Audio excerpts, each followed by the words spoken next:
এটা হচ্ছে আমাদের সিআরসি টেক্সটাইল মিল। এটা Saudi Arab, Qatar, Oman, Dubai ভেবে ভুল করবেন। এটা আমাদের কোম্পানিতে বিদ্যুৎ এবং গ্যাসের প্রেশার কম থাকার কারণে তো মিল চালাতে অনেক সমস্যা।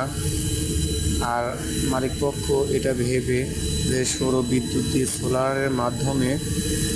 সৌর বিদ্যুতের মাধ্যমে যদি আমাদের মিলের চাকা সচল রাখা যায়, এতে গ্যাস এবং বিদ্যুতের বাড়তি ঝামেলা থেকে মুক্ত হওয়া যাবে এবং অন্যের উপর ভরসা না করে নিজেই বিদ্যুৎ হয়তো তৈরি করতে পারতেছে না গ্যাস প্রেশারের সমস্যার কারণে। তো এই সৌর বিদ্যুতের সারাদিন অন্তত মেশিনটা ভালো চলবে, মেশিনগুলো ভালো চলবে এবং গরমের দিনে অত্যন্ত গরম পড়ে, তখন কোয়ার্টারে শ্রমিকগুলো ফ্যানের কষ্টে থাকতে পারে না, কারণ সে সময় গ্যাস প্রেশার লো থাকে এবং বিদ্যুৎ থাকে না।